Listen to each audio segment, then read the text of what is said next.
बिस्मिल्लाहिर्रहमानिर्रहीम, अस्सलाम वालेकुम। मैं हूं मखदूम शहाबुद्दीन। 25 अगस्त 2025 सोमवार का दिन।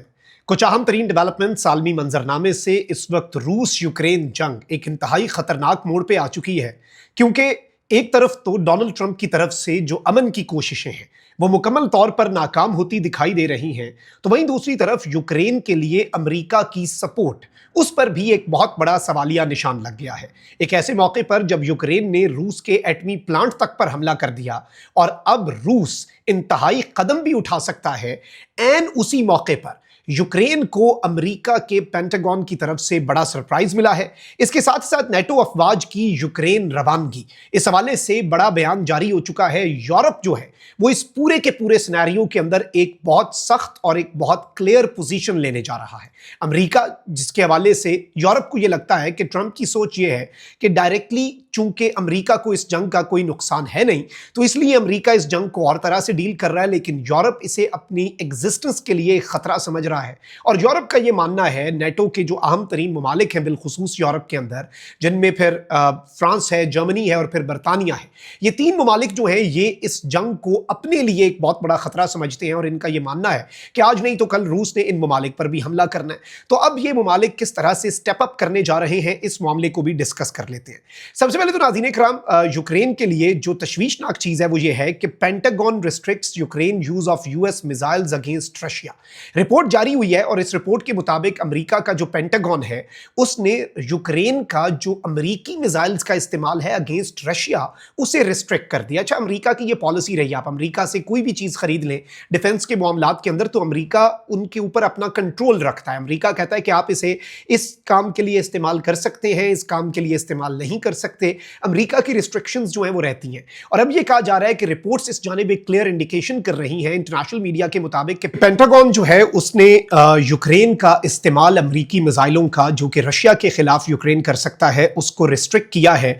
जबकि ऑन दी अदर हैंड मैं आपको ये बता दूं कि बीबीसी की रिपोर्ट के मुताबिक व्लादिमीर ज़ेलेंस्की जो कि यूक्रेनियन प्रेसिडेंट है उसने कहा है नाज़रीन इकराम कि हम अपनी ये जंग जारी रखेंगे और हम लड़ते रहेंगे, ये जंग खत्म नहीं होगी। और यूक्रेन के इंडिपेंडेंस डे पर कल व्लादिमीर ज़ेलेंस्की ने यह ऐलान भी किया और इसके साथ जो रशिया के एटमी प्लांट के ऊपर हमला किया, ये एक बड़ा मूव है जो कि इस जंग को हमेशा हमेशा के लिए बदल सकता है। एक ऐसे मौके पर जब रशिया के अंदर ऑलरेडी ये बात हो रही है कि यूक्रेन के ऊपर टैक्टिकल न्यूक्लियर अटैक जो है वो किया जाए और अब इनफ इज इनफ, और रशिया जो है उसने भी अपने अटैक्स की इंटेंसिटी और फ्रीक्वेंसी दोनों बढ़ा दी है। फिर जो यूक्रेन का ग्राउंड ऑफेंसिव है उसके ऊपर रशिया जो है वो बहुत तेजी से अपना अमल दरामद कर रहा है और जो यूक्रेनियन टेरिटरीज हैं उन्हें अपने कंट्रोल में ले रहा है। फिर अब जो सिक्योरिटी गारंटीज का मामला था कि कुछ ममालिक अपनी फौजें भेजेंगे, वो मामला भी लटक चुका है, क्योंकि बरतानिया, जर्मनी और फ्रांस तो कह रहे थे हम अपने ट्रूप्स भेजने के लिए तैयार हैं। ट्रंप ने भी कह दिया कि मैं सोचूंगा इस बारे में, लेकिन रशिया ने कहा कि भाई आप सिक्योरिटी गारंटीज वाले मामले पे हमें आप डिस्कशन में ले ही नहीं रहे।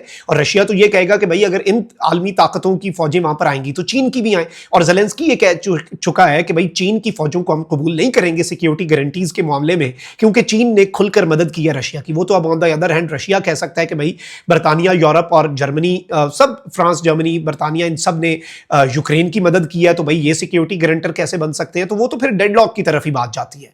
लेकिन इस वक्त मैं आपको ये बता दूं कि एक तरफ तो रूस की तरफ से कुछ बहुत बड़े अटैक्स जो हैं उनकी खबर आ रही है कि रशिया बड़े पैमाने पर यूक्रेन के ऊपर अब अटैक्स करने जा रहा है, और जो इंतहाई कदम है, चाहे वो अर्शनिक मिसाइल्स जो हैं उनका इस्तेमाल हो या फिर वो कदम हो जिसे रशिया काफी अरसे से अवॉइड करने की कोशिश कर रहा है कि बात उस नहज पे ना जाए, उस तरफ को भी अब बात हो रही है। लेकिन ऑन दी अदर हैंड मैं आपको ये बता दूं कि रशिया टुडे ने अभी एक क्लिप जो है नॉर्वे के प्राइम मिनिस्टर का शेयर किया है, जिसमें वो ये कह रही हैं, और रशिया का ये मौकफ है कि इन स्टेटमेंट्स को अगर हम देखें जो कि नॉर्वे का प्राइम मिनिस्टर ये बात कर रहा है, इससे ये समझ आती है कि यूरोप जो है वो इस वक्त अमन के खिलाफ है। रशिया का ये मौकफ है। खैर, यूरोप ये कहता है कि रशिया अमन नहीं चाहता, व्लादिमीर पुतिन अमन नहीं चाहता।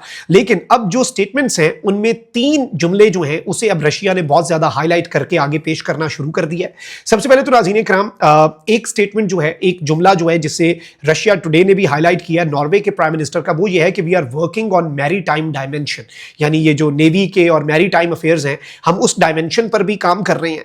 फिर दूसरा, we are part of drone coalition, यानी हम ड्रोन्स की जो एक कोएलिशन बन रही है हम उसका भी पार्ट है। We are investing in Ukraine military industry, हम यूक्रेन की मिलिट्री इंडस्ट्री के अंदर इन्वेस्ट भी कर रहे हैं। अब ये जो स्टेटमेंट है ना, ये बड़ी इंपॉर्टेंट है यूरोप के एक अहम तरीन मुल्क नॉर्वे के प्राइम मिनिस्टर की तरफ से, और ये 3 जुमले जो हैं इन्हें बुनियाद बनाकर रशिया ये मौक़िफ़ दे रहा है कि भाई यूरोप जो है वो जंग ही चाहता है और यूरोप जो है वो अमन के खिलाफ जो है वो इस वक्त है। अब इसमें मैं आपको ये भी बता दूं कि नेटो के मुमालिक भी अब इकट्ठे होकर बैठने हैं और नेटो जनरल सेक्रेटरी जो है उसने भी विजिट किया यूक्रेन का। लेकिन अहम तरीन चीज़ ये है नाज़रीन इकराम के इस सारी सूरत हाल के अंदर ट्रंप जो है वो एक बहुत ही डिफरेंट पॉलिसी लेकर चल रहा है। इससे पहले भी ये खबर आई थी कि अमेरिका ने जो आर्म्स की सप्लाई है यूक्रेन को वो रोक दी है, लिमिट कर दी है, फिर उसके बाद जारी कर दी। अब दोबारा से ये खबर आ रही है एक ऐसे मौके पर जब ट्रंप भी अब व्लादिमीर पुतिन से जरा फ्रस्ट्रेट नजर आ रहा है और उसने व्लादिमीर पुतिन के ऊपर सैंक्शंस और रशिया के ऊपर सैंक्शंस लगाने की दोबारा से बात कर दी है कि भाई पीस ना हुआ तो हम सैंक्शंस जो है वो इंपोज कर देंगे। एंड उसी मौके के ऊपर अब इस रिपोर्ट का आना कि भाई यूक्रेन के पास अमेरिकी मिसाइल तो हैं लेकिन अमेरिका ने कहा है कि ये तुमने रूस के खिलाफ इस्तेमाल नहीं करने, इससे भी व्लादिमीर पुतिन को एक कॉन्फिडेंस मिलेगा। फिर जाहिर बात है व्लादिमीर पुतिन जिसे पिछले 3.5 साल से वॉर क्रिमिनल और एक विलन बनाकर पेश किया जा रहा था यूक्रेन, यूरोप और बाइडेन एडमिनिस्ट्रेशन की तरफ से, ट्रंप उसे अब प्रोटोकॉल दे चुका है। अब वो तो रिवर्स नहीं हो सकता, वो रेड कार्पेट अलास्का के अंदर वो रिवर्स नहीं हो सकता। पुतिन अमन की तरफ आए या ना आए, या फिर इवन यूरोप जो है वो अब इस चीज को बहुत सीरियसली ले रहा है, क्योंकि पिछले दिनों आप देखें ना कि एक ड्रोन जो है रशिया का आके पोलैंड के अंदर गिर जाता है और पोलैंड की जो मिनिस्ट्री ऑफ डिफेंस है वो सुबह आकर कहती है कि भाई हमने डिटेक्ट भी नहीं किया, हमें अभी पता चला है कि ये वहां से यूक्रेन के बॉर्डर पे अटैक था रशिया का, इधर आके गिर गया और हमें पता ही नहीं चला। ये कितना बड़ा सवालिया निशान है। जो मुमालिक फर्स्ट लाइन ऑफ डिफेंस है यूक्रेन के आगे तो फिर यूरोप है, और यही यूरोप के लिए परेशान कुन बात है कि रशिया ने यूक्रेन पे कब्जा करके यूरोप के सर पे आके बैठ जाना है। और रशिया का ये मौक़िफ़ है कि भाई यूक्रेन ने नेटो का रुकन बनना था तो यूरोप ने मेरे सर पे, मेरे बॉर्डर पे आ जाना था, उससे पहले मैं यूरोप के बॉर्डर पे चला जाता हूँ यूक्रेन पे कब्जा करके। असल फड्डा, असल लड़ाई तो यही थी, यहीं से शुरू हुई थी।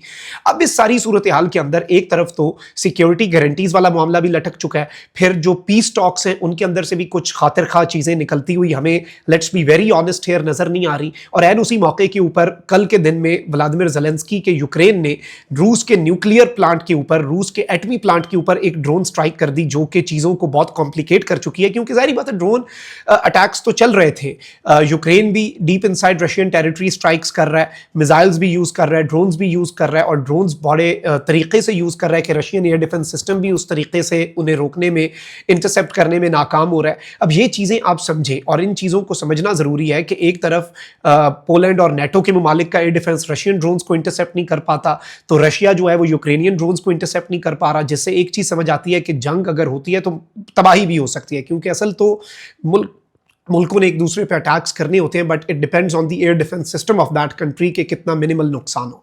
अब इस सारी सूरत हाल को अगर हम एक ग्रेटर पिक्चर में देखें तो इस वक्त मैं आपको ये बताऊं कि यूक्रेन जो है वो वीक पोजीशन में, पेंटागन की तरफ से जो एक लेटेस्ट डेवलपमेंट है उसके तनाजुर में Ukraine is in a very weaker position now. और वो इसलिए भी है क्योंकि यूक्रेन के लिए problems he problems in the coming days हैं। और अब अगर अमेरिका ये कह रहा है कि भाई आपने रूस के खिलाफ हमारे मिसाइल इस्तेमाल ही नहीं करने, तो उन मिसाइल्स का वो करे क्या? मतलब उन मिसाइल्स को सजाकर तो नहीं रखना। अमेरिका, जहां तक मुझे समझ आ रही है वो ये है कि अमेरिका कह रहा है कि ठीक है आप हमारे एयर डिफेंस और बाकी चीज़ों से अपना दिफा कर लें, लेकिन आप रूस पे हमला ना करें। तो इससे यूक्रेन की मिलिट्री माइट और अटैकिंग पावर जो है वो लिमिट हो जाती है। और ये इवन रशिया के अटैक से बड़ा धचका है यूक्रेन के लिए और व्लादिमीर ज़ेलेंस्की के लिए। कमेंट सेक्शन में राय का इज़हार ज़रूर करें। अपना बहुत ख्याल रखें। अल्लाह निगहबान। पाकिस्तान जिंदाबाद।